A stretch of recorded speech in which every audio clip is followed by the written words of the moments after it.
Monday. Hope everyone's well on this Monday afternoon. Obviously, it's cup action this week for Norwich City tomorrow night against Birmingham City. Obviously, a very quick turnaround from Saturday's lunchtime kickoff against Wigan.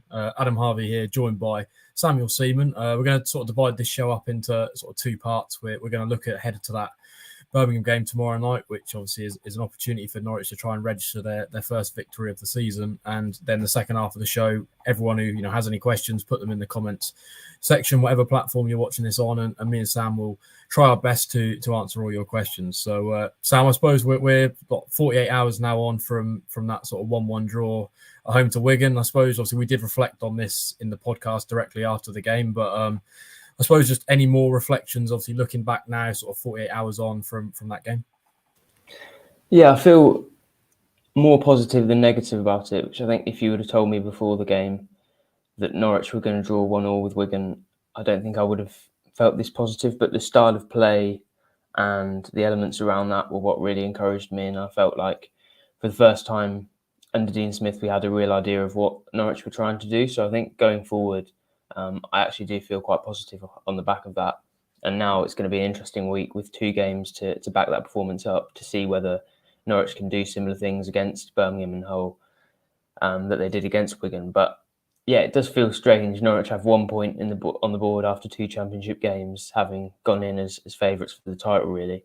And to have positive feelings about that does feel strange. But I do feel like if Norwich can carry on in this vein, then they'll probably have too much quality once the likes of Nunez and Sarah sort of bed in and the squad gels together. I think they'll have too much quality for a lot of championship teams. So hopefully that Wigan game wasn't a flash in the pan. It wasn't just a sort of possession-based performance by chance, and it was actually by design. In which case we'll probably see more of that, and I think that will work in Norwich's favour.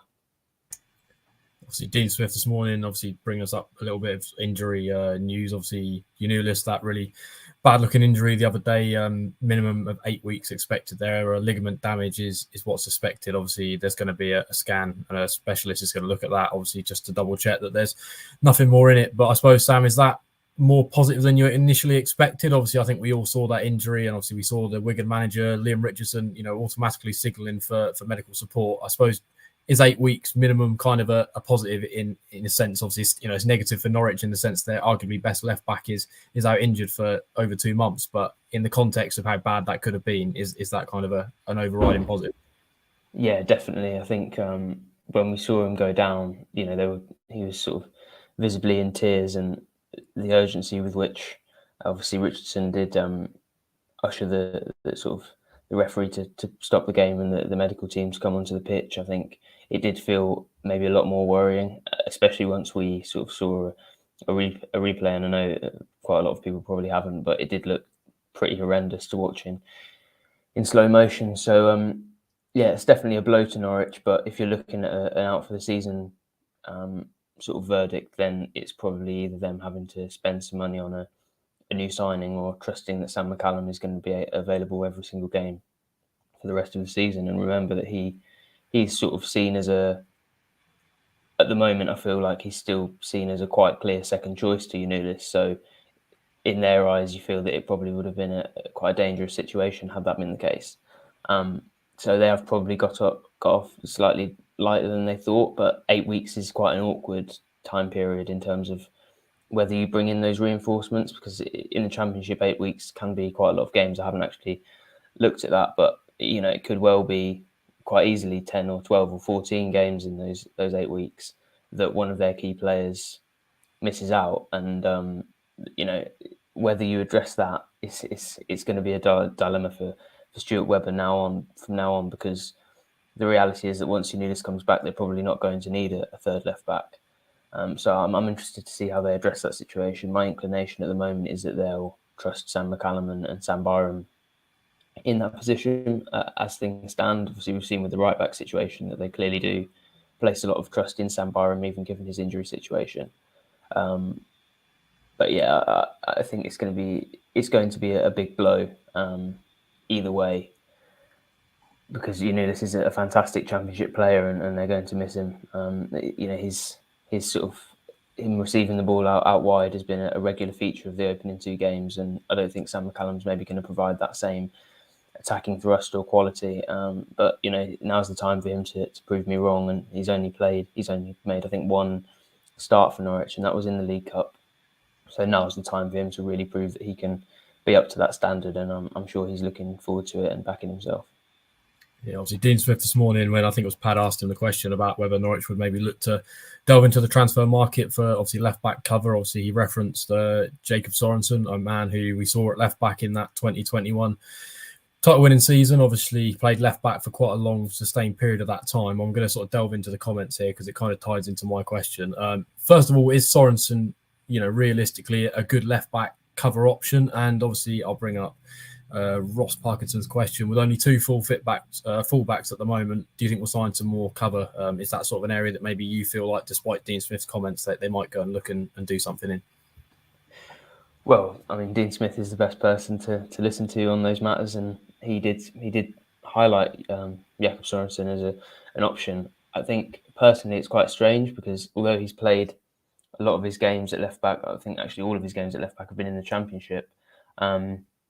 He's almost suited to the Premier League, that role a little bit more, when Norwich are going to be defending more, and his discipline and positional sense is going to be more of a strength. I think in the Championship, when Norwich are probably going to be favourites going into every game and dominating possession and trying to break teams down, having a right-footed left back is going to be a weakness. And as virtuous as he was when Daniel Farke used him as a stand-in left back in the first half of the 2020-21 season, I think there were clear issues with Sorensen as part of the attack, because if he goes particularly wide, he has to cut back in onto his right foot or go backwards, and if he stays inside, then it doesn't stretch out opposition defences as much as you'd like those high wide fullbacks to do. So I think the balance is going to be a real issue if Sorensen does end up being in that position. Even Sam Byram, who's also right-footed, looks a little bit more natural, sort of sticking to the touchline in a left-back role. So,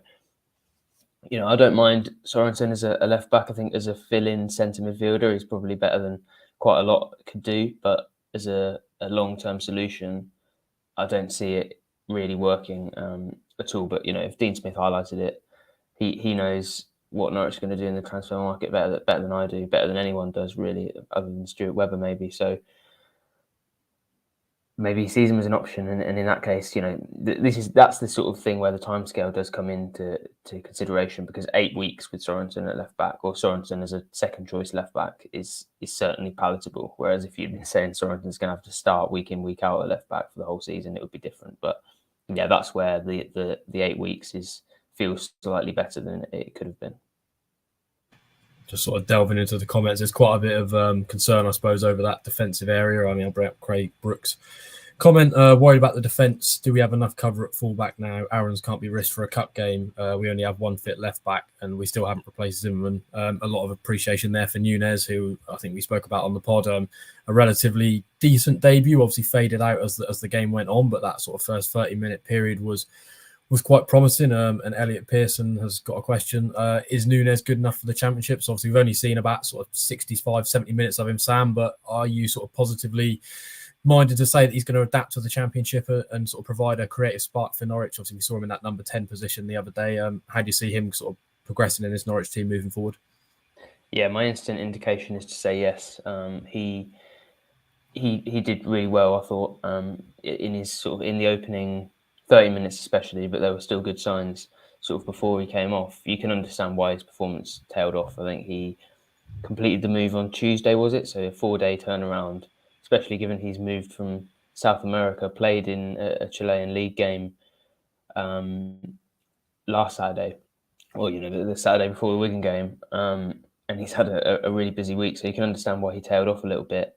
But he looked a really tidy player, great to watch technically, physically. I did the player watch yesterday and had a little look through his stats, and he wasn't shirking any challenges. I think there's maybe a slightly false perception about the fact that because players with flair and tricks have traditionally come out of South America, there's this perception that maybe those leagues aren't as physical or as athletic as the Championship. And although they're maybe not quite as developed as the Championship, there is, the referees are lenient to be kind, really, and there is a lot of physicality in those games. So, I also did a piece where I sort of looked at his backstory, and he lived in a house with, he slept in the same room as three of his siblings. I think they couldn't really afford doors on any of the rooms other than the bathroom, and they didn't replace windows when they got smashed, etc. And that sort of upbringing brings you up to be able to cope with a couple of tackles from James McQueen. So yeah, I don't think that's going to be a worry. Technically, he's a really good player. So, I don't want to. Ricky Van Wolfswinkel scored a great goal in his first game in a Norwich shirt, so I don't want to christen him the saviour too much. But I do think he looks like a very good player and an astute buy at sort of £3.3 million, which is what we're led to believe the fee is. Obviously, Dean Smith this morning confirming that Gabriel Sara is going to be in that starting 11 tomorrow. Obviously, he was arguably, Nunez got ahead of him just due to the fact of match fitness. Obviously, Smith was pretty quick to reiterate that obviously Sara has been out pretty much since April and has only really just had that training period of time with Norwich City. And obviously, again, he's trying to adapt to the culture and obviously living in a different country. And obviously, he's a very young man. So excited to see what he can bring tomorrow night, Sam. Obviously, we did see that 10-15 minute spell for him, but not really long enough to really kind of make an assessment. What are you hoping to see from him tomorrow night? Obviously, we know he's quite an athletic and dynamic midfielder, as he sort of fits the bill a little bit to what Dean Smith wants. So what's he got to do tomorrow night to impress and potentially try and get himself in that sort of starting picture for the whole game on Saturday? Yeah, I'm looking forward to assessing the sort of technical quality, because we saw a lot of endeavour and that physical athletic profile that you talked about, because obviously he got brought on in added time when Norwich was searching for a winner. And, he stood up to those battles quite well. He was in and around everything, putting crosses in, having shots, trying to make things happen. But I'm looking forward to assessing his ability to break defences down in a more sort of calm environment, maybe with a little bit more space and a little bit more pressure to produce something rather than just sort of react. And if he can be that creative player, then they've got a couple of players of that profile that can really add to their sort of struggling attack. So yeah, I'm looking forward to finding out what he can do there. I think it is going to be a very different sort of game to the last few minutes against Wigan. It's League Cup. It's probably not going to be either side's best 11. It's probably going to be slightly less intense than Norwich searching for a winner that they desperately crave. So I think we'll see a different side to the one we saw on Saturday. But I didn't see anything on Saturday that made me feel like he would, made me feel negative about him. It's very difficult to assess, but yeah, from the early signs were good, and now I'm looking forward to assessing him in a slightly different environment, I think. Yeah, I'll bring up Hamish's question here. He says, hello all. Obviously, just on the defensive cover aspect, Sam, obviously a few people have referenced maybe centre half as an area where maybe they feel that Norwich are a little bit light. Obviously, we saw Ben Gibson not put in the best performance the other day. Obviously, we have got to factor in that he has been injured for quite a sustained period of time over the pre-season period. Obviously, I think he went off against Marseille, so there's quite a few games. There's a little bit of rustiness in there. Is that maybe an area that Norwich, you could see them targeting another centre-half? Obviously, we might see Jonathan Tompkinson tomorrow night, obviously yet to make his debut for Norwich City. I suppose that's maybe an option for Dean Smith to maybe assess tomorrow night, whether he feels that he's up to the Championship grade, or do you feel that maybe there is going to be another centre-half arriving to Carabao before the end of the window? Yeah, it's an interesting one, really. As you say, he does rate John Tompkinson quite highly, but I don't think that Ben Gibson performance did much to reassure any Norwich fan that they've got a quality and depth at centre back. So I wonder if that maybe inspired a little bit of a look into the transfer market, possibly. Grant Hanley, one of the more reliable of the centre backs, got sent off in the first game, so it's not been a fantastic period for Norwich City central defenders. But we have to remember that you have to pay for these players somehow. Even if they're bringing in players on loan, you have to pay their wages, and Norwich can't just snap their fingers and ask their owner for more money. The budget has to go from somewhere. So maybe if they wanted, if they got a big sale, Max Aarons or Milo Rashica are the two names, obviously, they're most likely to get those big fees from. then and they looked to spread out that money, which they probably would.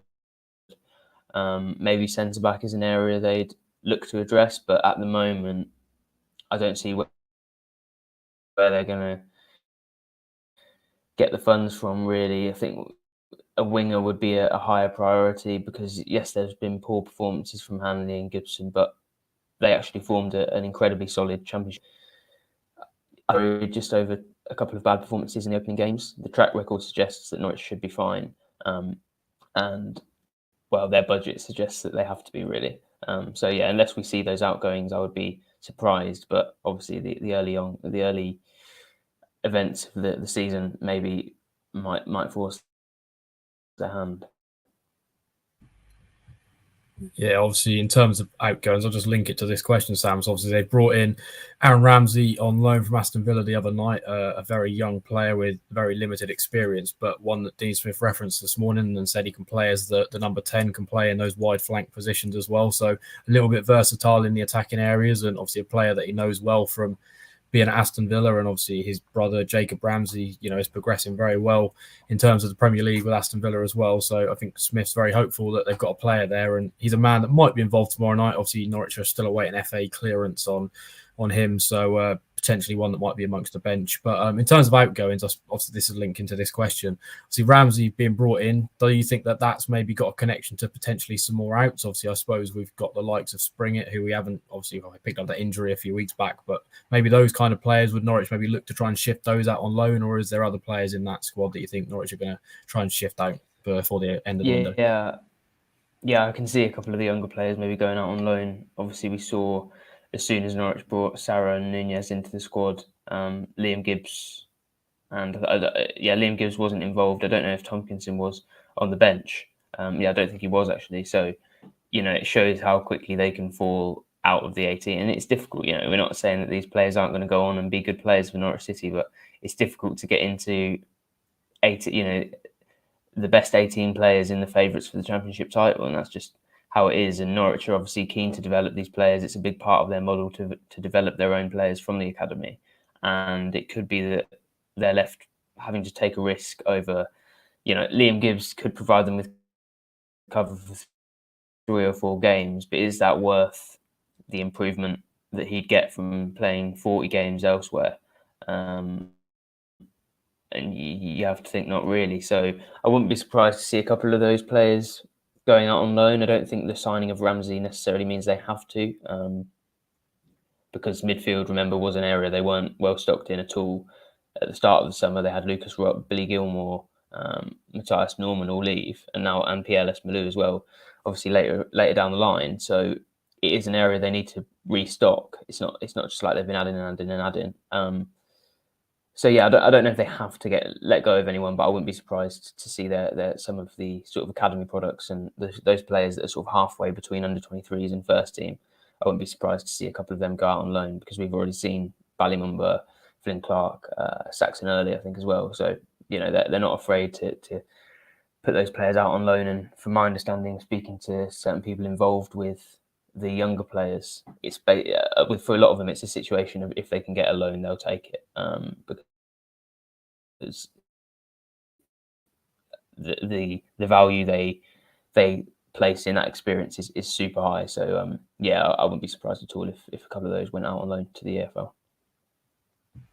Obviously, an opportunity for a lot of those younger players potentially tomorrow night. Obviously, Dean Smith kind of referenced it this morning. He's going to look to try and rotate his squad a bit. Obviously, it's a long season. We've still got 44 more games to go in the Championship, and obviously Norwich will be involved tomorrow night in the Carabao Cup, and obviously he's hoping to progress in that, and obviously got the FA Cup as well later on in the season. So there's a lot of games to go, and this squad's going to need to be used because they're going to pick up injuries. Obviously, as we saw with Unulis the other day, other players are going to have to step up and make that mark. So I suppose you, Sam, what sort of team do you expect to see tomorrow night? I mean, Elliot Pearson's kind of asked for our lineup. I suppose just what players do you maybe expect to see in that lineup? Obviously, it's very difficult to really name a full starting 11 because we don't really know how much rotation Smith's going to do. But which players do you maybe expect to see in that starting 11 when the team news drops at 6:45 tomorrow night? Angus Gunn, I think, is probably the first one that you can be sure of. Tim Krul got a couple of starts, and that's a pretty close battle. So, I'd be very surprised if we don't see Angus Gunn. Or, I suppose there's a world where maybe Archie Mayer ends up in goal, but very unlikely to me. I think it's going to be Angus Gunn in goal. I think he'd like to drop Max Aarons, but can he really? It's Sam Byram, I think he said in the press conference this morning, is still a little bit away. He's back on the grass, but he's certainly not ready to be starting football games. So if he wants to drop Max Aarons, you'd have to think he's going to go with a back three, which actually might make sense given I think Ono Hernandez is going to start. He's had 2 substitute appearances and looked fairly dangerous and fairly productive in both of those. So, and he used him in a back as part of a back five as like a wing back in that game against Birmingham, which ended up being more of a sort of Norwich City 11 than an actual representation of what the team could look like in the Championship. But he clearly sees Hernandez as a player that's capable of playing that role. As you said, Tompkinson, all over the pitch, really, there's players I think he'd like to drop. But as I referenced, that back three, there's not enough reserve centre backs to put in that, really. So I think we might actually see quite a young side, a couple of the under-23s maybe plucked, especially for the bench. I think that's almost a guarantee. Craig Brooks has also asked about Kieran Dowell, and Smith said this morning that he would be involved, so we'll see that. But I don't expect to see loads of minutes because remember he did miss a good chunk of the back end of pre-season, so he's had a few weeks without actually playing in any competitive games. Jordan Hugill, I think, is almost nailed on, given Josh Sargent and Tamer Pukki have largely shared the sort of striking duties in these opening games, and he's a dead certain to predict even compared to usual with these sort of League Cup games. But yeah, it's not going to be anything resembling what he wants to do in the Championship against Hull. I think it will be the opportunity he's got a big squad, and even though they've shifted a few of those players, it is still fairly large, and there are still a number of players that will want to put their case forward. So it's not going to be close to a Norwich City first 11, but I think sometimes that actually is more interesting to watch because you get to get more of an idea of where certain players are, especially from the sort of youth ranks. If you didn't really know what sort of capabilities they had, it's exciting to learn about those sorts of things, and it's even more important for Dean Smith to learn about those players. So I think that's what he'll look to do with this opportunity. Yeah, I think me and Sam will be live for about another 10 minutes, so get some more questions in the comment sections below on whatever platform you're watching it, and we'll try and get around to those before the end of the show. Sam, how do you sort of see the Carabao Cup? I mean, it's one of these competitions that I know Jurgen Klopp is notoriously known for not being a massive fan of. I think Smith this morning said that even if Norwich didn't have this game during the week, that they'd have probably looked to try and fit in a friendly game against someone just to try and keep building up that match fitness. So it feels like Dean Smith may be a little bit more of a fan of it. How do you see it? I mean, I'm personally one of these people that's maybe not a massive fan of the Carabao Cup. I think, it's one of those competitions where it doesn't really particularly get bums on seats. A lot of fans don't really get the excitement. I feel like the FA Cup, maybe that giant killing element is maybe what gets fans a little bit more on side. So I suppose, how do you view this one in terms of, do you want to see Norwich progress, or would you not be that bothered if they were knocked down?